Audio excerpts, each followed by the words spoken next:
Hello Booktube, I'm Scott. I'm Nelle. We are Gunpowder, Fiction and Plot. And now today we're going to talk about Australian literature and what we could read.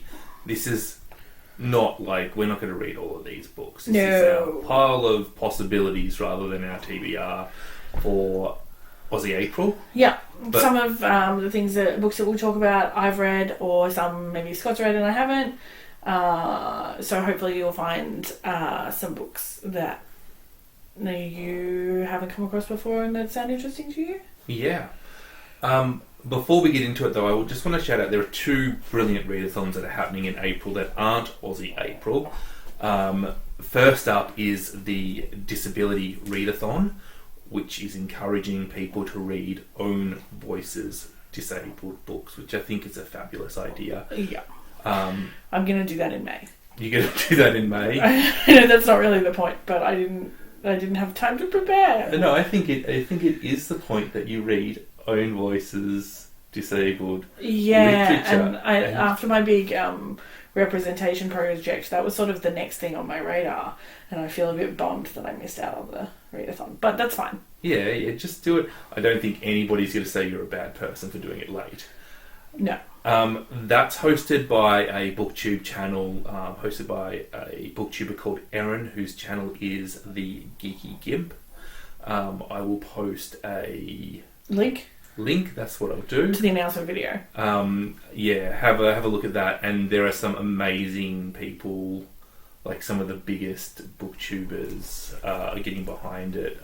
Because it's cool. Yeah, it's cool, but I know Olivia Savannah, Jen Campbell, and Jessie from Books and Bow Ties are all like three big booktubers, and that's brilliant that they're supporting it. The other readathon I want to shout out, and this Smirty at St. Reed's is doing a translated Indian literature. Ooh. I have been really enjoying a lot of the novels I have been reading from India and the countries surrounding India, but India is so divided into different regions, and I know we had at work, we had a North Indian and a South Indian, and I remember talking to the South Indian, and he was like, funny. We don't actually speak Hindi. We speak this language and then English, and when we talk to somebody from North India, we always speak in either our language or English and never in Hindi, just to upset them.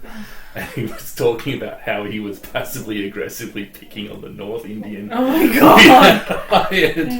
Excellent. Workplace bullying. Great. They were both lovely people. Lovely. Unfortunately, they've both moved on, but they're both lovely people.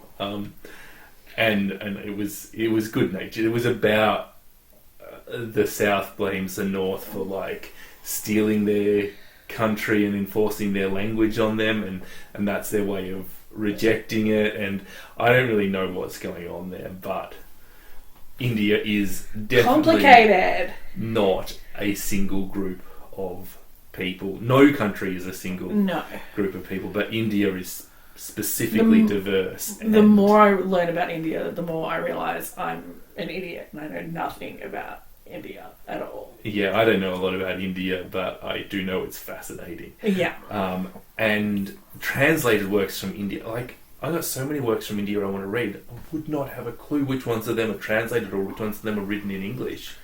So I suspect a lot of the things that end up on our radar are actually written for an English-speaking market, which, the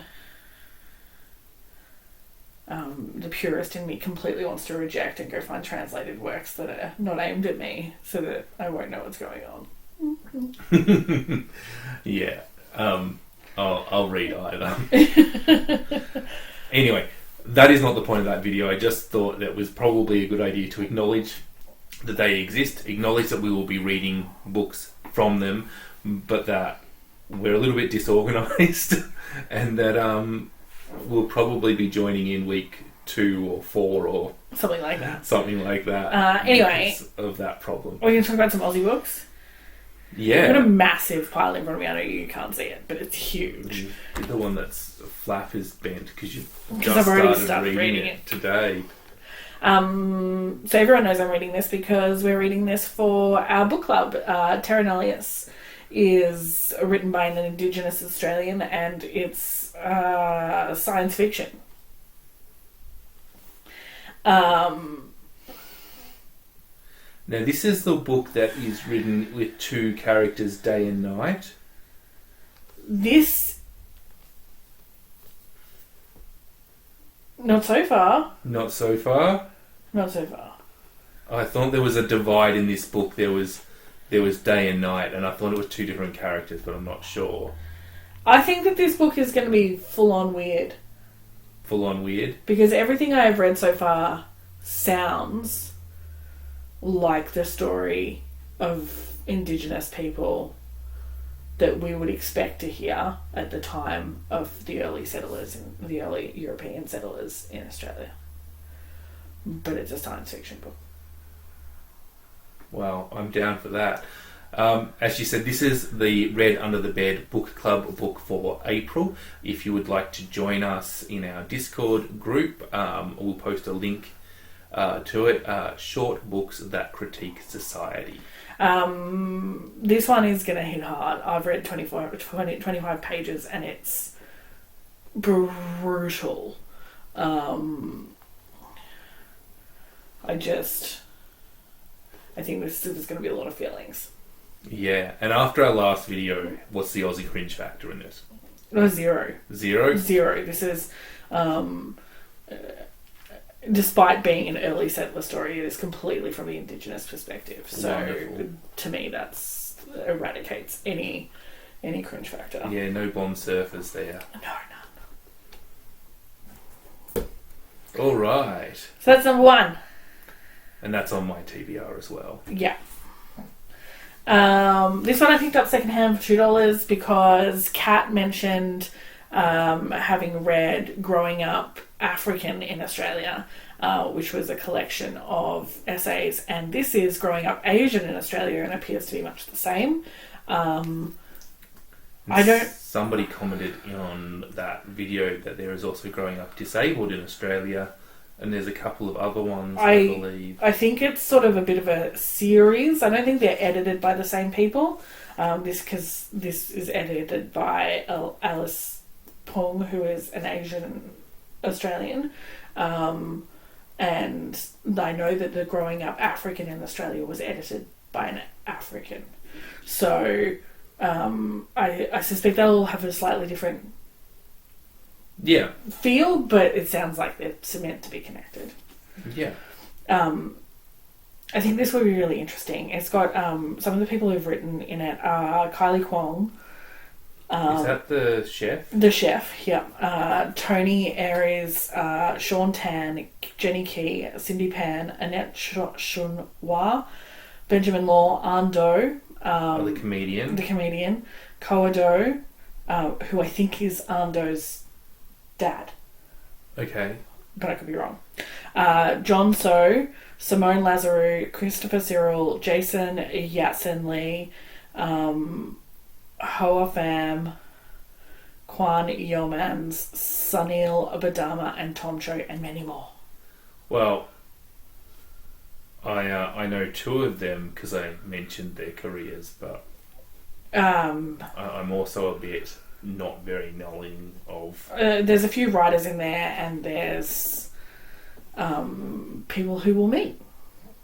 So I think that could be very interesting. I do like when we're doing a all from the same country sort of readathon, I like having a short story or an essay collection, because you can just sort of read one or two in the middle and break up between your reads. So I suspect I will read some of that, if not all of it.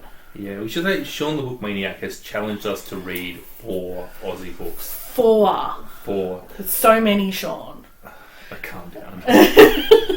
No, that's a lot. It's a lot for me. I sometimes only read 4 in a month. Like, that can be quite a lot. But I think it's a good challenge. I think that we avoid Australian literature, and that's why Sean's challenged us. Because we told him we avoid it, and he challenged us. Yeah, and I've actually got, like, when we got together this stack, these are all books we have. So This wasn't hard to come up with. No, and some of these we got in knowing Aussie April was on its way. Like this one, which is Mullumbimby by Melissa Lukashenko, who is a renowned Indigenous author. This has won awards and is, when you search, what Indigenous fiction should I read, this is the most recommended. Really? Yeah. Mullumbimby is a place in Australia, but I don't really. It's something happened there, and I can't remember. Or I'm not sure, but this is a darkly funny novel of romantic love and cultural warfare. You said darkly funny. I'm sold. Yeah, me too. So when Jo Breen uses her divorce settlement to buy a neglected farm in the Byron Bay hinterland, she is hoping for a tree change and a blossoming connection to the land of her Aboriginal ancestors. What she discovers instead is sharp dissent from her teenage daughter Ellen, trouble brewing from unimpressed white neighbours, and a looming native title war among the local Bunjalong families. When Jo stumbles into love on one side of the native title divide, she quickly learns that living on country is only part of the recipe for the good life. This is My Story by Julia Gillard, which is the only female Prime Minister we have ever had. If she was president, she would also be our only female president. She would. And I'm very interested in reading her story, partly because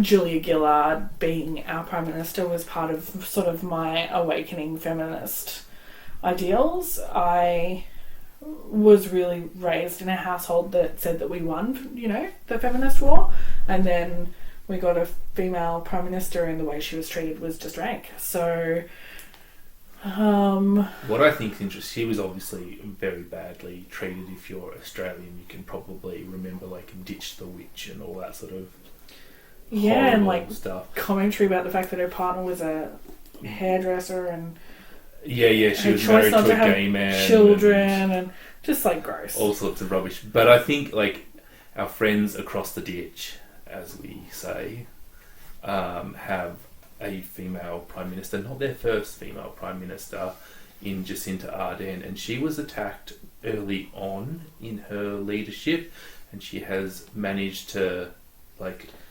quell that and be quite popular. And when she's done with politics and she writes her story, I will definitely read her story, because that woman is a legend. She's not just written out the bullshit, toxic commentary. She's also had and breastfed a baby whilst being Prime Minister and seen that country through some pretty hard shit. It says a lot when the polls release the most trusted politician in Australia and it's a Kiwi. Because we don't often say they do it better than us. But yes, Jacinta Ardern, we would love you to be our Prime Minister if you're watching. Anyway, this is... I don't necessarily think I'll read this in Aussie April, but I do think it will be very interesting.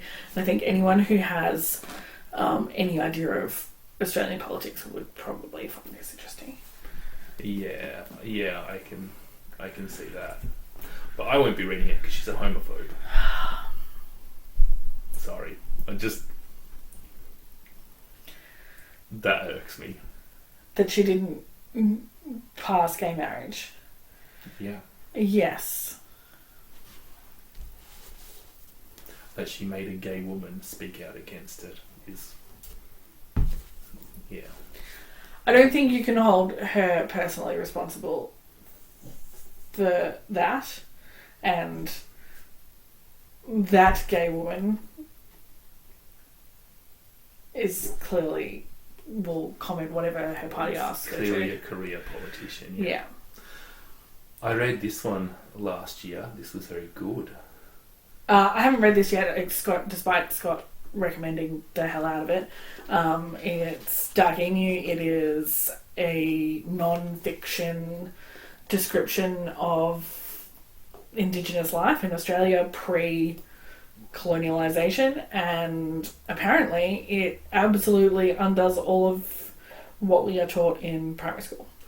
Yeah, I think, like, we were taught that they were basically nomads and the S word, and... I think we were taught things that supported the claim of terra nullius without...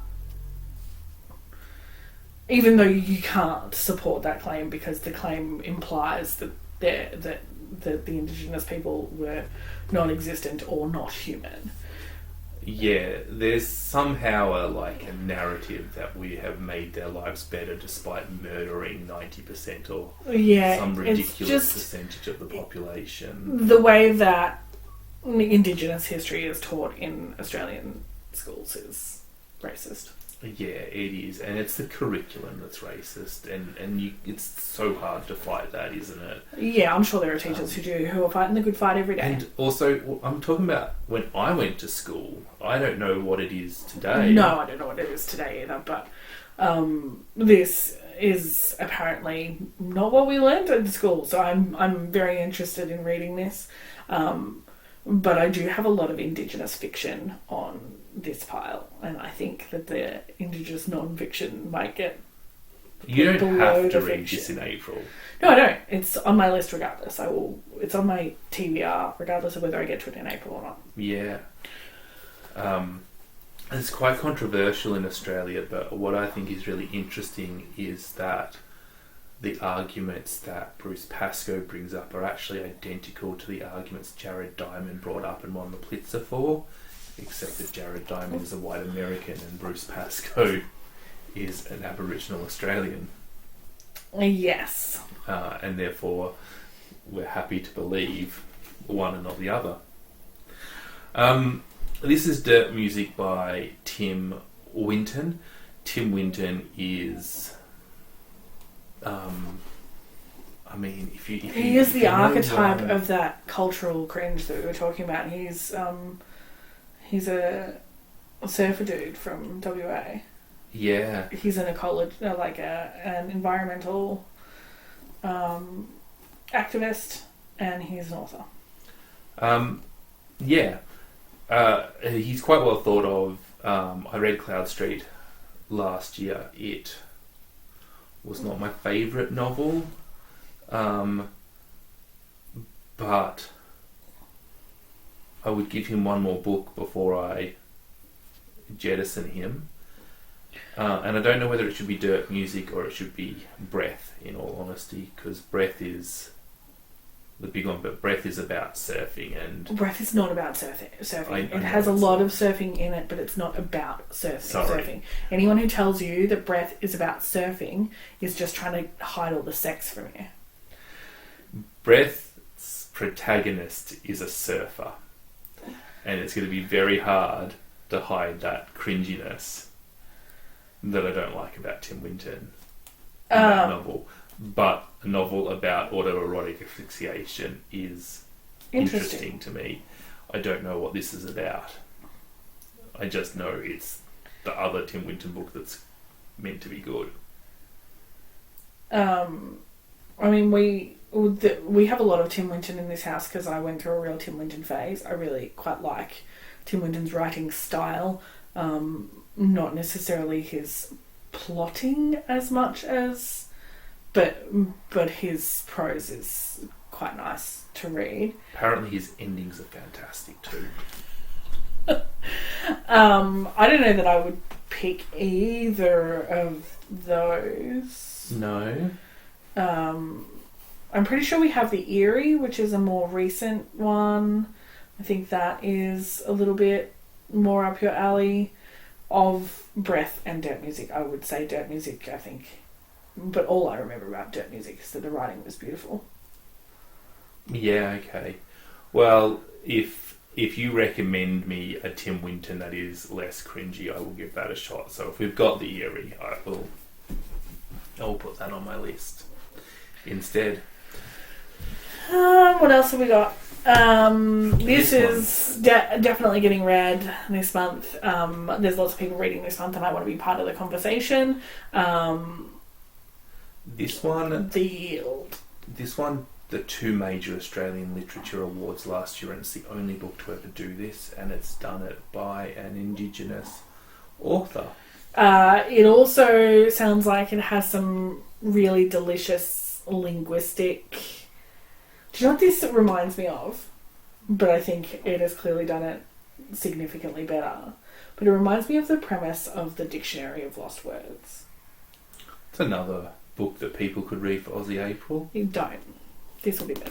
And so many other things will be better. Yeah. The Dictionary of Lost Words was... disappointing. Fine. It did what it said on the tin, and that was it. That was literally it. There is, as part of this, Dictionary of Indigenous Language. Oh.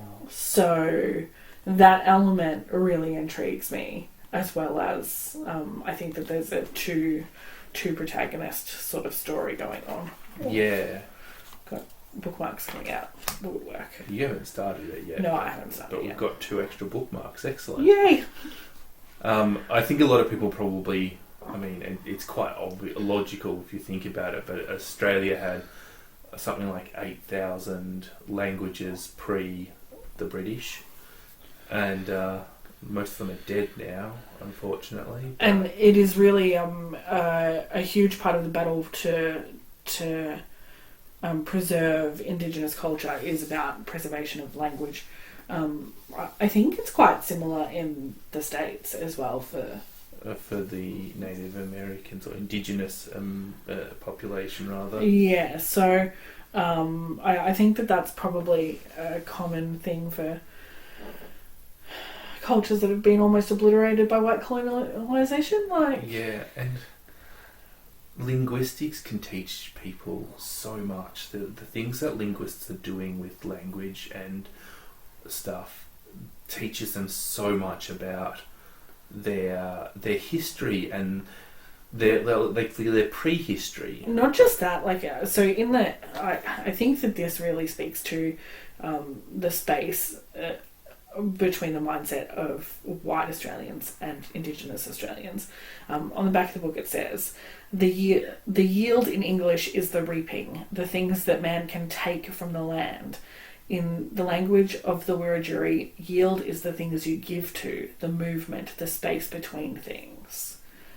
It's a whole different way of looking at connecting to the planet and getting what we need from the planet and giving what it needs back.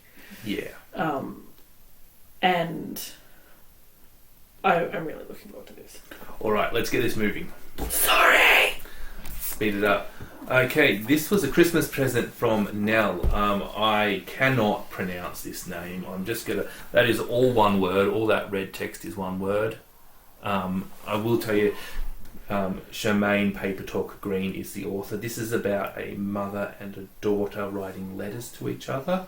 And it won an award last year, didn't it, Nelle? It did. I can't remember what the award was, but I bought you a bunch of award-winning books for Christmas. That was what I did. It's an epistolary novel. An epistolary novel, Indigenous, and it's nice and short. And it's definitely getting read because it's so short. I don't really have an excuse not to read it, but I think we're talking about 100 pages here. Yeah, it's super quick.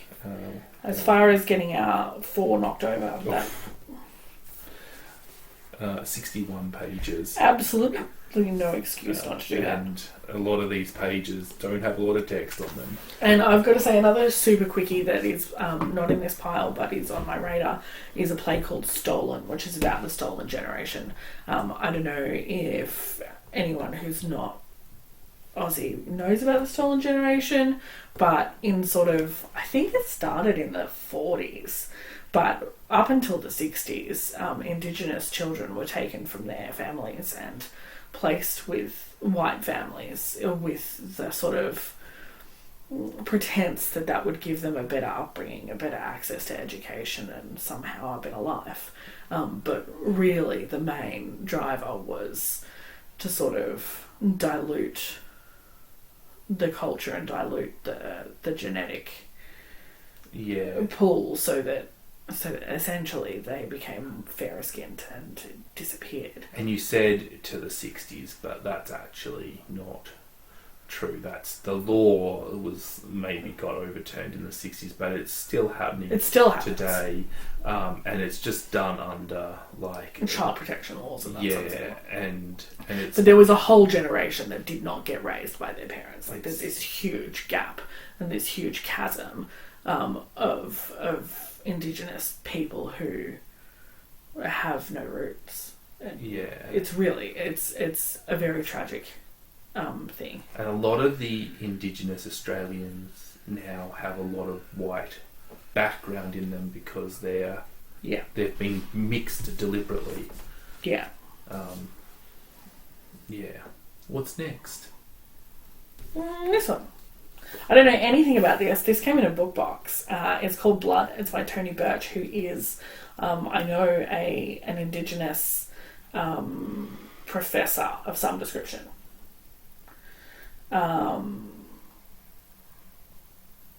Jesse has sworn to protect his sister Rachel no matter what. It's a promise that cannot be broken, a promise made in blood. But when it comes down to life or death, how can he find the courage to keep it? Set on the back roads of Australia, Blood is a boy's odyssey through a broken down adult world.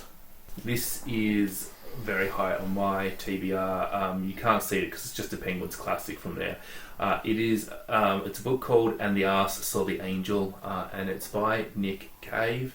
Nick Cave is the lead singer of Nick Cave and the Bad Seeds. The Bad Seeds. I was trying to think of what music genre would you put Nick Cave in, like grungy, pre-grunge, heroin, slit your wrists, art house rock, punk. Yeah, but not like. I think most people will then they'll either think of the Ramones or the Sex Pistols. No, and even post-punk, it's his own genre. He's delicious. But yeah, this is something that we did our page 112 with Sean and we swapped books. This is one of the books we suggested to Sean, and it's just the prose in it that on that page was absolutely brilliant, and it's one of my favourites. Nick Cave has this dark sense of humour, like, you know, he's talking like some of his songs are just bizarre, and I. This is also the book that I couldn't get out of my head when I was reading that shit book that you love, The Wasp Factory. Yes, I would call it that excellent book that I love. But there's something about the vibe of the start of The Wasp Factory that really reminded me of this book, and I literally had to stop reading it. Is there a creepy serial killer in this book? Maybe. Maybe that's the twist at the end that I've asked you about. This is actually going to be the next one. I've got 2 books that I'm physically reading at the moment. Once I finish them, I'm going to pick this one up. Good. I'm really excited to see what you think of that. Yeah. It's probably sort of an older, out of the way, not quite classic that not many people will have on their radar. I don't think many people have it on their radar, but yeah. What's next, Nelle? You've got 5 more books. Let's do them. He's impatient. Lucky is from Andrew Pipos. This is pretty low on my list of priorities. It's about a Greek migrant family who run a business in Melbourne, which is a stereotype? It's a stereotype, but the reason it's a stereotype is that the immigration laws in Australia basically state that you have to own a business or marry somebody. So a lot of families come in and they start these businesses. It was really common in I guess when we were kids, like the 80s, for Greek and Italian migrants to own your local fish and chip shop and your greengrocer and all of your those bakery things. And your coffee shop, and all of Australia's food culture can really be traced back to Greek or Italian. Yeah, and then 20 years later, all those businesses were taken over by Asians as the we had a migration huge changed. Vietnamese culture in Australia as well. Exactly. So this is really sort of a time it's a little bit cliche, a little bit stereotypical for our childhood, I guess. That doesn't mean that the story won't be wonderful, but it is that sort of setting. You're just avoiding it because it's written by an Aussie. I am. Speaking of written by an Aussie, but totally not avoiding, this is non-fiction, A Watching Brief by Julian Burnside. Julian Burnside is our humanitarians lawyer. Yeah, he's probably the most famous human rights lawyer. He is endlessly advocating for refugees in our heinous system, and he is a very smart man. So we picked this up at a little free library, so I am fascinated, but I also feel like this will take a heavy emotional toll, because what Australia does to refugees is disgusting. Yeah, and yeah, Julian Burnside is just fabulous. Yeah.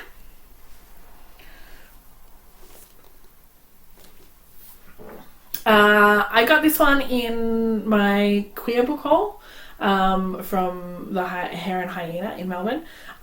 Invented Lives by Andrea Goldsmith. It's about AIDS in Australia in the 80s. Well, that sounds brilliant. Yeah, so that's a good one. Lots of good ones. That should be higher on your list. There's so many of these I'm really excited about. This is another Indigenous book. In a dystopian Australia with Aboriginals still living under the intervention in the north of the country, in an environment fundamentally altered by climate change, this one book tells the story of a mute young woman, Oblivia. Also very high on my list. Yeah.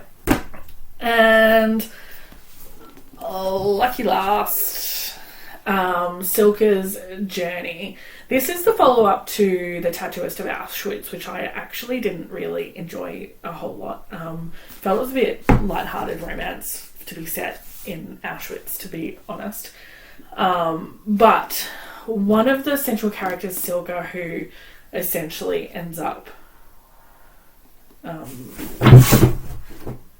oops. Didn't put that stack very stable. Fall over.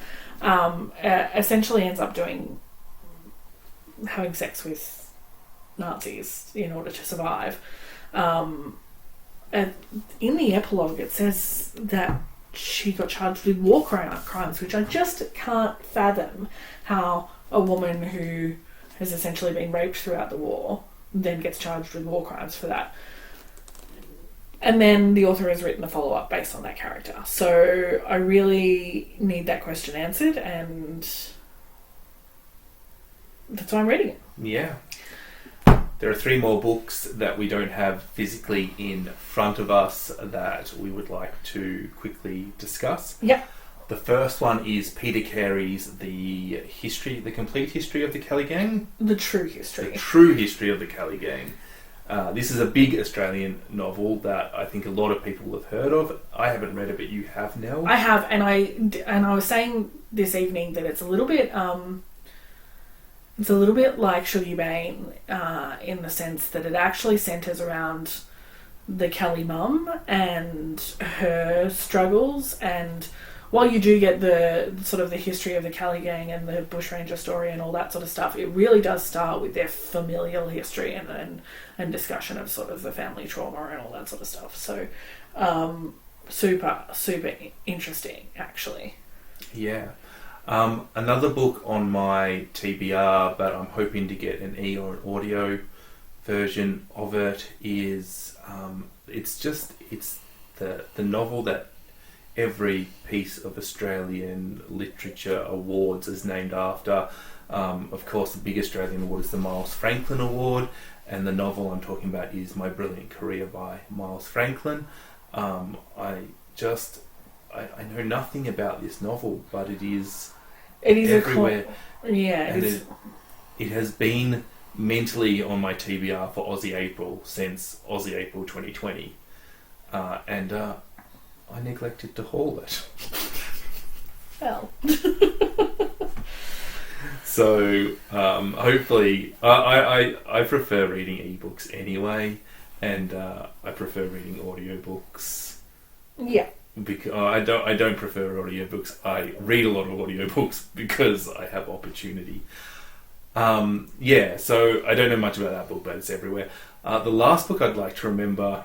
I'd like to remember it. That was a Freudian penis. It is a Freudian penis. So the novel is No Friend But the Mountain, and it is by Behrouz Boochani. I can't pronounce his name because I actually just do not watch any news in this country. All of my news is written media. But this man has been... he's had an active Twitter account inside one of Australia's detention... Behrouz Boochani. Yeah, he's had an active Twitter account inside... I forget whether it was Manus or Nauru, but one of the islands that Australia sends asylum seekers off to be processed, which is the word they use for brutally tortured as an example for other asylum seekers to not come here, where asylum seekers won't have access to that information. So it's basically Australia's war crime. And he has been shining a light on that, and he's talking about what these people have to go through in order to get to Australia. He's talking about what a lot of Australians don't realise is that, people are like, oh, we get Afghan refugees coming to Australia. Surely they have other countries that are safe that they cross before they get there. But what they don't realise is these people are not picking Australia. They are trying to escape Afghanistan, and they are talking to people smugglers to get them out of there. And then the people smugglers sell them a good life in a Western country, and they're like, well, yes, I want that. And they're conned out of all of their life savings, and many of them die on the way over here. And anyway, this is like a story about all of that horrible side of things, which is a lot of the same sort of issues that Julian Burnside will be talking about in that non-fiction watching brief, but from the perspective of... Yeah, we've got a humanitarians lawyer that represents asylum seekers versus an asylum seeker. So it is own voices, and I know Julian Burnside is very active and closely knit, and will have an interesting story. And will have a much better explanation of the legal process that they have to go through and that sort of thing. It'll be two different, completely different books. Yeah, exactly. But yeah, that is a book that I'm trying to get to.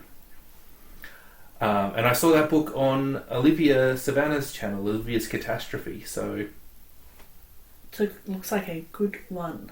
Yeah. So that's heaps of books that are good for different reasons. We've got lots to get through. I'm hoping to get through 4 this month, and the rest, we'll read throughout the year.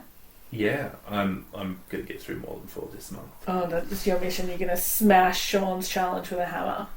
Yeah, I don't know. I might just do some Aussie stuff and move on to the Indian translated and the disabled disability readathon rather. Perhaps. I don't know. I haven't got a plan. I just am going to have a pile of books, and we've got a pile of books. Yeah. Okay. Love you. Bye.